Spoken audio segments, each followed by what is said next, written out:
told on him plenty of times. Good morning, y'all. It's a video about dude I guess he was locked up with BG in prison. He about to tell a story. Let's see what this is about. You see they told on him plenty of times. They was going to BG cell every other week. Hey, if you didn't know he was BG in there, you looked at him. You're like you're a real street dude. That's real street right here. Real street. And he carried it like that. He was on the yard like a regular dude. Had his own knife, told his own ish. They know, because you got some people coming in and get booty. Yeah, he had a big ass knife. He got, and he pulling up. I watched this, so I seen it. I seen dude say something slick to him behind the door. Hey man, don't get this rap shit twisted. I see when he popped the door. Now just chill out. I'm gonna go holler at him. I'm telling him I'm gonna go holler at him. He waited, so I walked off and went somewhere else and went the other way by himself. And pulled out on the dude. But it's different between shoot somebody and stab somebody. So you shooting, that's different. Yeah, when you shoot somebody, you ain't feeling them. You ain't feeling it. You know what I'm saying? You can feel muscles and arteries tearing. You can feel yourself cutting through the skin. When you stabbing this 300, and being stabbed is completely different. I heard that I got one here, a little tiny one right around here. And man, I ain't never been shot, but I can only imagine what it would have felt like if somebody if that would have went through and broke rib, and that would have been, man. Gotta have a stomach for that. Yeah, because you're gonna feel some stuff. So you and BG was locked up in the same? Right, that was myself. Oh shit, y'all was separate. It was myself. Yeah. So you were already in there and he came and joined you, or you? Right, I was already in there. And we kind of met, like, it was weird. I ended up getting transferred. I was in Bentonville. I got caught with a phone in the shoe. Well, I didn't get caught. My cellie got caught and put it in my mattress and told on him, said it was mine. So I ended up beating the shit out of him. Right. And I ended up getting transferred. Who they have locked up in here? Oh, them the hardest criminals, bro. Them the hardest of the hard. This is federal penal. USP Atlanta. I've been so many times because Atlanta's the transit center for the feds. So wherever you're going, if you're going down south, you got to go through Atlanta. My uncle did 10 years. I want to say he did 8 of it in the feds. I wonder what those stories are like. You see what I'm saying? So you got to go through there. Well, I was being set by myself, and then I got a little respect, a little rep. They honored that. And then one night, it was knocked on my door. Pop. They asked BG, think you going to cell with him? And he still reply was, not going to cell with anybody. That's what BG said. I'm going to cell with anybody. I don't care where they from. I ain't going to cell with them. That's what he said. With his mattress in his hand. Yeah, you put me in there. And at the time, he had his dreads down. I couldn't see his face. And then when he came in the cell, damn, this BG came. Like, oh, okay, what's up? I gave him a little down.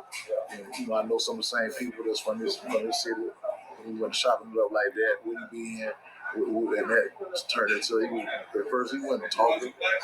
Like, he didn't talk. He read a lot of books. Like, he more of a reader. Look at, instead of doing, look at CNN all day. That was what I did when I was in the county. I read books, I worked out. Sometimes, most times I play spades. I rarely play poker. You don't want to get into them type of games.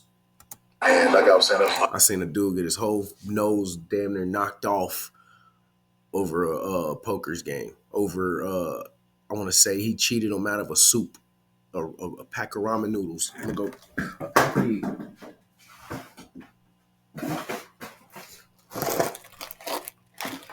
One pack of these. One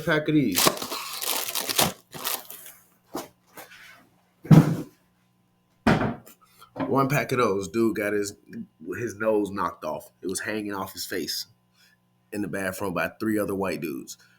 And the dude that it happened to was a big white dude that looked like Big Show. If you know wrestling, you know who Big Show is. A lot of stuff people don't know about. Be real intelligent. Read the average reader, and he like that news, the CNN, he up on all the politics. Like Always the man watch the put money on news. my book, make sure I was straight. The man paid for my daughter and my grandson Christmas.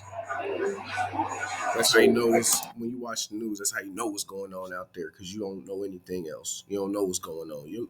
Some jails will keep you in a place where you don't even know what time it is. They don't have no clock.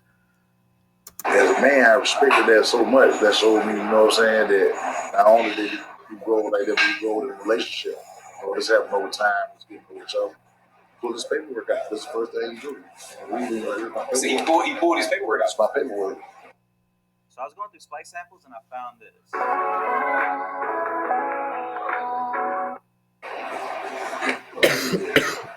You're not allowed to travel with your paperwork.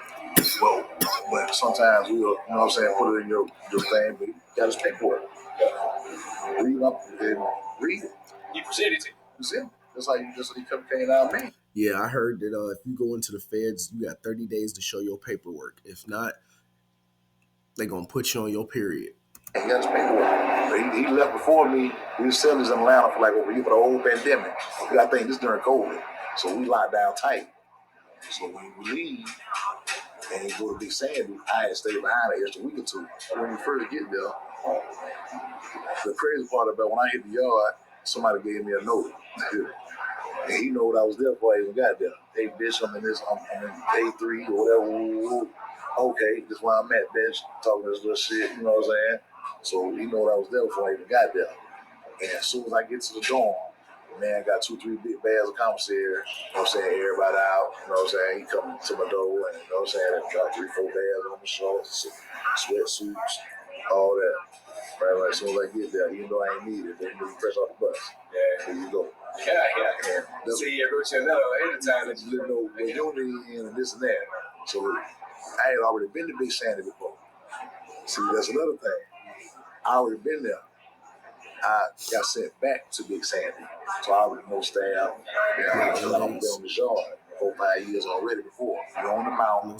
So I ain't nothing but hillbillies. They spit tobacco. All that. You know what I'm saying? So for him to come out on the yard under no conditions and being who he is, they say a lot. You came out in the pen.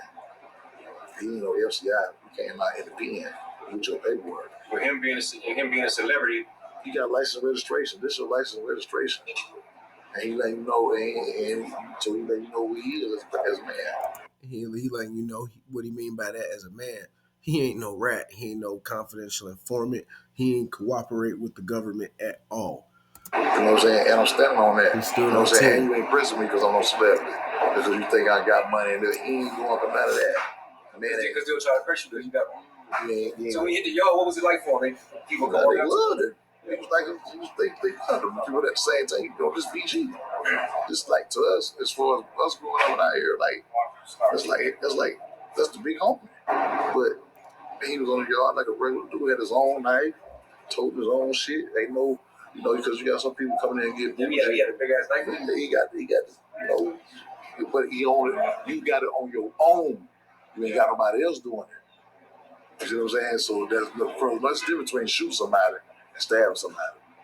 So you shooting, that's different. When you stabbing, this 300, and you gotta have a stomach for that. Talking about they in gladiator school. It's 300. Talking about it's gladiator school in there. To be sitting there and stab a man 20, 30 times, or 10 times, or just stab somebody, period. It's a lot.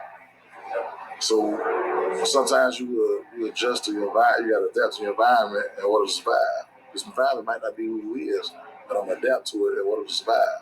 Yeah. You see what I'm saying? So he did that. He did y'all. Respectful. Go to council here, finish it up. Man, he had a big heart. If you ain't had nothing, that man will hit your hand with some commissary or whatever you want. He wasn't no messed up dude like that. Man had a big heart. You know what I'm saying? So there's some people actually in there that's like that actually don't want nothing in return. They just if they see somebody down and out, they like, man, you know, I got it. I would hope somebody would look out for me and not want, you know, nothing like that in return. You know, some people are really genuine in there. And he pulling up. I watched this, so I seen it. I seen dude say something slick to him behind the door. Hey man, don't get this rap shit twisted. I see you when he pop the door. Now just chill out. I'm gonna go holler at him. I'm telling him I'm gonna go holler at him. He waited. Dude look like now a just savage in chill out. that bitch, don't he? Dude like a straight savage. I'm gonna go holler at him. I'm telling him I'm gonna go holler at him. I miss He my waited, so I locks. walked off, went somewhere else, and went the other way by himself. I'm gonna grow them back out. Pulled out on dude. Probably retwist my hair. Hey man, what it was you were talking about? Probably retwist it. What's up? And I respected that. So I'm like, man, okay, you know what I'm saying? So he really handled his own business. A lot of celebrities don't, when they get to their pen, like you hear all these stories before you even get there. And what happens is people ask, man, where you going? Big Sandy. Man, you want Big Sandy? Be careful. Or you have some dudes that become Muslim. Take their shahada while they're in transit. So when you get to the pen, you come down some Lakem because the Muslims don't check paperwork. So a lot of rats duck up under the Muslim banner because. Ooh, that makes sense. All right, so I was locked up with a guy, and he did the same thing. He became Muslim in the county, and he was fighting a I think it was trafficking firearms case, and it was federal. And he was looking at, I want to say it was like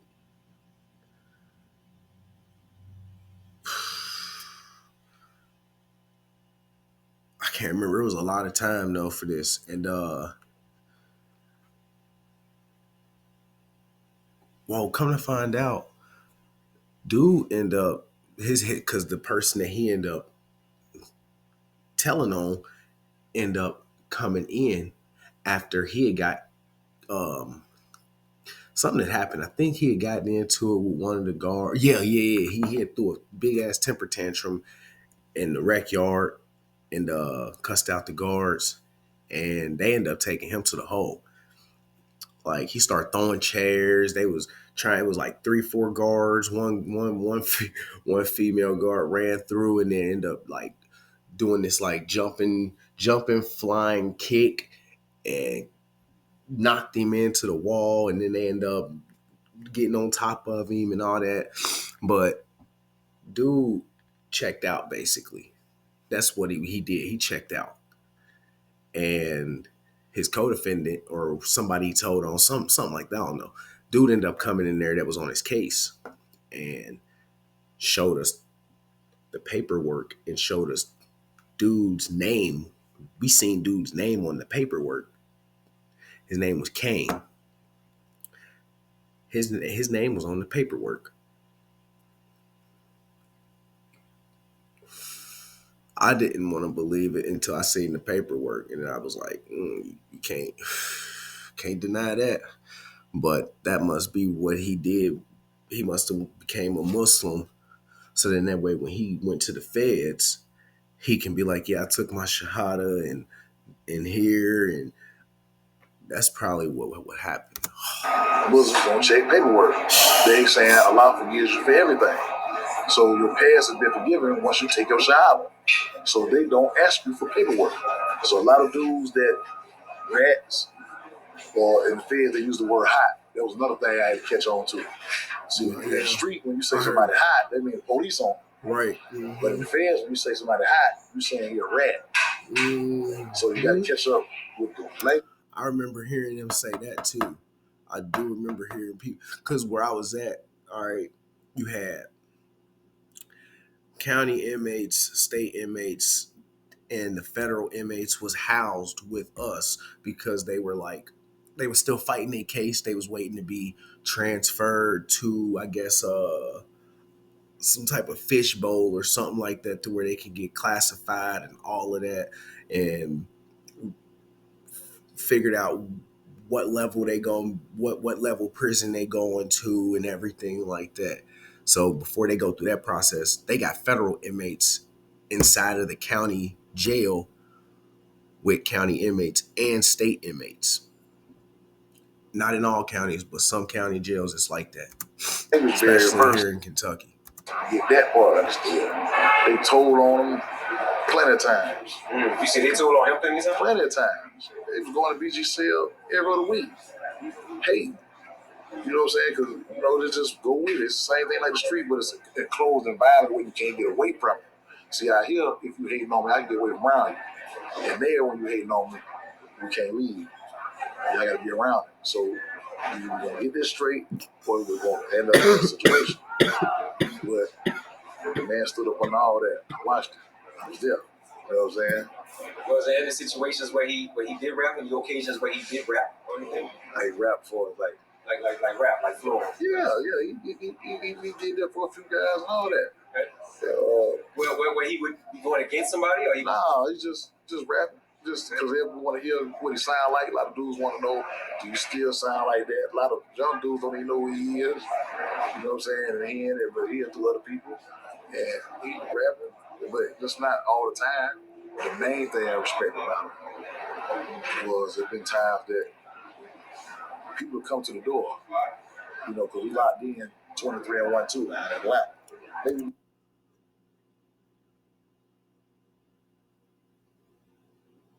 Okay, I know what the 23 and 1 is.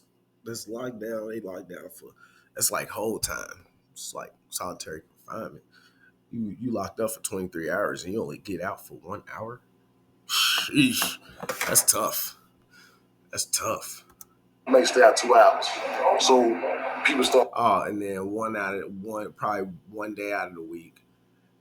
Like you said, they'll get that 2 hours. 23 and 1-2 out at Atlanta. Maybe may stay out 2 hours. So people start hearing BG, you know what I'm saying? So I don't know what that and 1-2.